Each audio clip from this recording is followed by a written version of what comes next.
Well, hello everyone.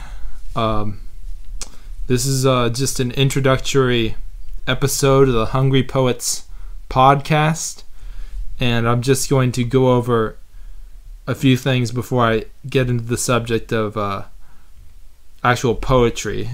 So, why the name the Hungry Poets podcast? Well, I came up with the name because if you try to make a living off of pretty much like any other art form, even if it's music, if you're not like the like one of the top 10% of in the music industry, whatever industry you're looking at, you're probably going to be hungry for a while unless you have some other source of income. But having recently watched the movie Dead Poets Society with Robin Williams, I got inspired to do this podcast, especially after watching the scene where Robin Williams' character quotes Walt Whitman saying that poetry is the reason that we stay alive. So I just really want to imbibe that sentiment while I'm doing this podcast. And before we begin, I think it would be beneficial to define what poetry is, and I think I'm going to look up the definition like in a standard dictionary, and then I'm going to read that. So I have Webster Dictionary in front of me, and I'm going to just read the definition.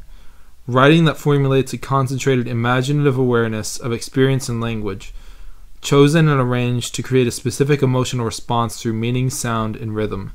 So the key here is emotional response. Everything else is pretty much abstract. That can mean like pretty much anything.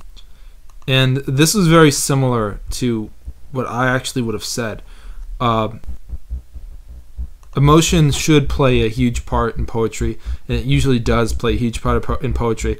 There can be poetry that's really bland, it just means something different, even though it's not trying to elicit an emotion. But that too has some kind of meaning in it. It should be given the same.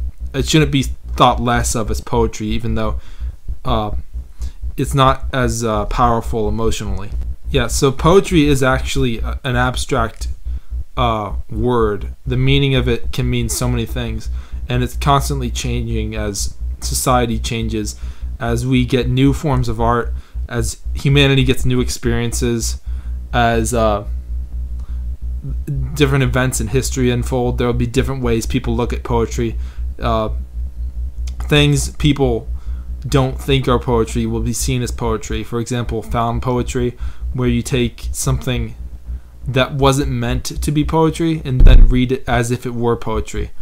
This is something my creative writing professor in high school taught me, Tom Dusterhouse, who is pretty much my favorite professor, my favorite teacher of all time.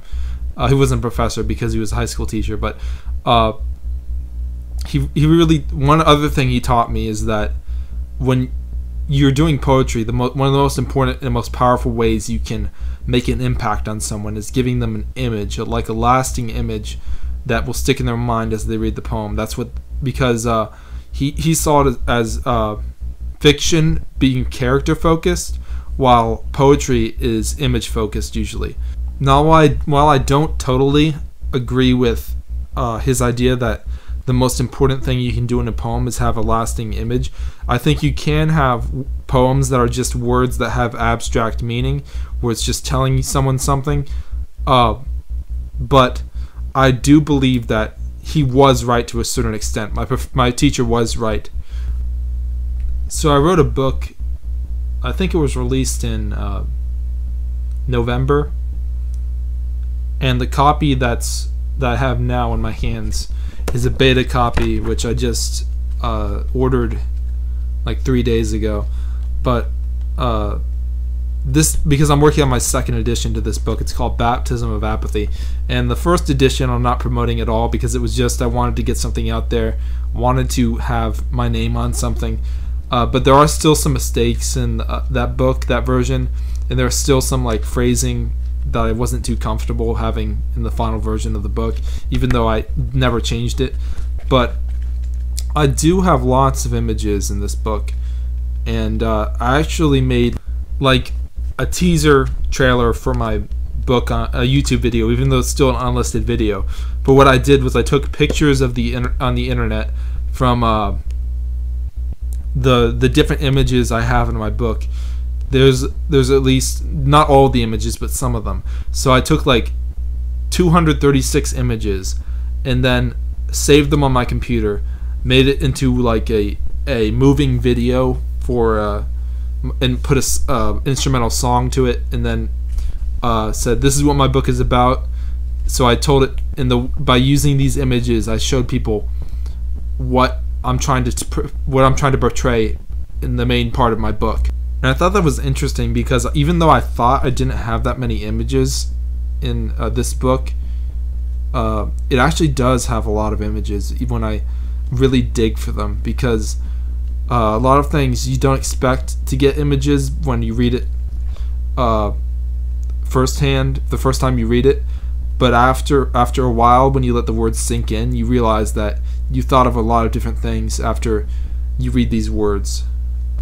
And I'm still in the process of editing. I want really a book that will like hit people over the head, even though the subject matter is pretty much something that will turn a lot of people off, because there's a lot of religious imagery, and there's a lot of religious ideas that are quoted in this book, and a large part of this book has to do with religion, even though it doesn't really endorse any particular worldview, even though it appears to sometimes, because there are characters who have that worldview.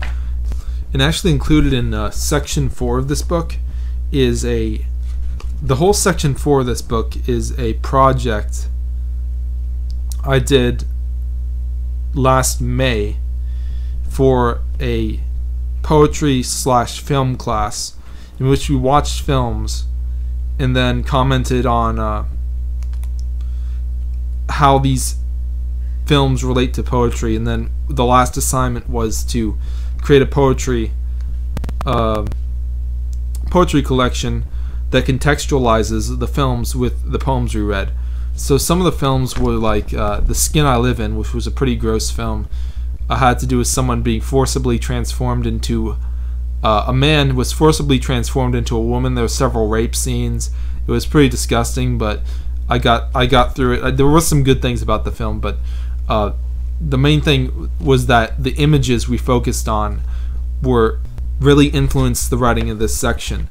And the other film was like Bamako, which is about, I don't even know what country it's set in, but it's like an African country that's suffering from poverty, and it's about the injustice surrounding that. And the other film was I'm having trouble remembering this, but it was like a film set in like France. It wasn't France, but it was a European country where there's poverty, and it follows the story of this boy who has an abusive father. He's a really young like teenager or preteen who like he has an abusive father, and the world is pretty much a really dark place, and he smokes and stuff, and he has to learn to get out of that relationship with his abusive father, because the poetry class was a class that's focused on social justice, even though the race aspect was of social justice was pushed a lot, even though that is an important conversation, but that's just not something I'm really as interested in. When I think about social justice, I think about people who are getting totally annihilated, like the cultures ISIS is just wiping out in the Middle East, like these small minority cultures. They're mostly Eastern Orthodox Christians, but like genocide and stuff, like horrible things happening. But not to say that the smaller struggles aren't real struggles, but it's really something that we should keep in mind. So to quickly switch topics, today has been pretty much a very rainy day. It's a pretty depressing day, even though my life's been going okay.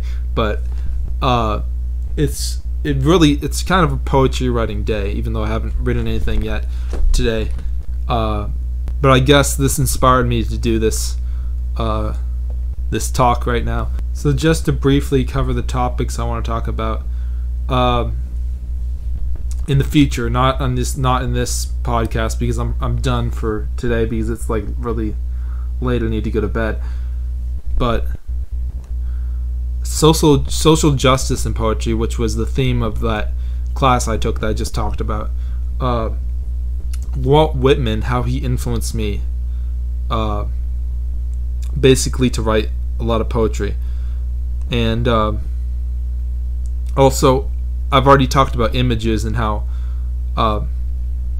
they're important within poems, but I want to go into more depth on that topic, and I want to relate that to what Whitman wrote. And then I want to talk about my book, which I'm releasing soon, the second edition, even though the first edition's already out, but I'd advise you not to buy that version.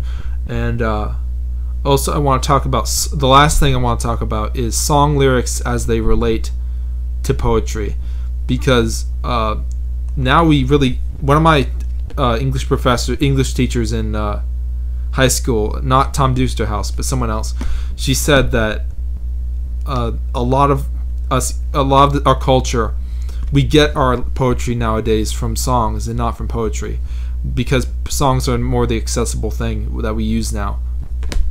And I also hope to interview some poets, authors, or any kind of artist on this podcast, just to so people can be aware of their work, so we can be aware of what they're talking about, what messages they're trying to get across, and things like that. And that will be announced in the future if I can get someone. There's one person I'm trying to get on this program, but I'll figure out if that'll happen soon. So I think that's all I wanted to say for tonight. So I'm just gonna say goodbye, guys. Thanks for listening.